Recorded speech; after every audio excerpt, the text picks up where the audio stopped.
right before Christmas, in the funding fight to fund the government, Donald Trump wanted to completely abolish the debt ceiling or suspend it for a number of years to allow him to do whatever he wanted without the upper cap of how much his administration could spend.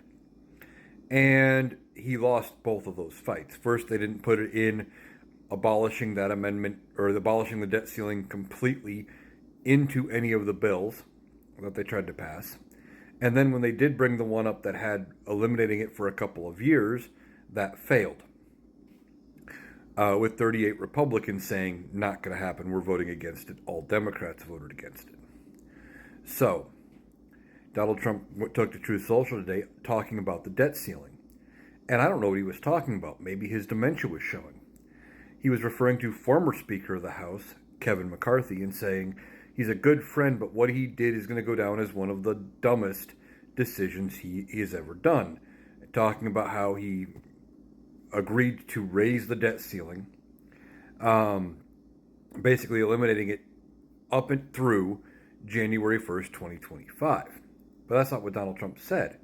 He said what Kevin McCarthy did was abolish the debt ceiling until the first 6 months of Donald Trump's term. Well, that would be June 1st, and that's not the case. It's January 1st.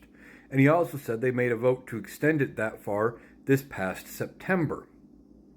Well, September 2024, Kevin McCarthy wasn't Speaker. That was Mike Johnson. September 2024, Kevin McCarthy wasn't even in Congress.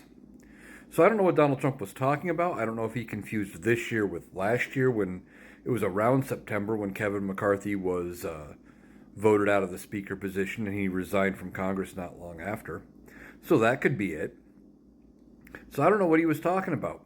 But no, the debt ceiling is not gone for the first 6 months of Donald Trump's term. In fact, here coming up very quickly, this new Congress is going to have to come up with a way to resuspend the debt ceiling, extend it, set a new cap far above our current spending.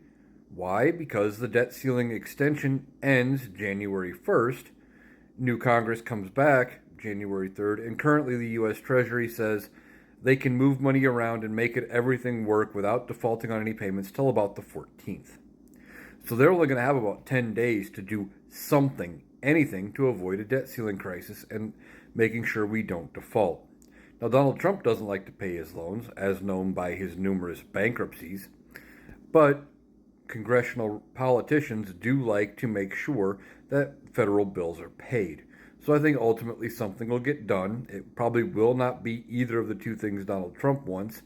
It is going to be an extension to probably a dollar amount, just like they normally do, and they'll move on. But they're probably going to need Democratic help to do it. And of course, Joe Biden would sign it because it'll be before January 20th when Donald Trump takes over. But Donald Trump was talking about Kevin McCarthy this past September and extending the debt ceiling into the Trump administration. Neither of those things are true, so I don't know what he's talking about.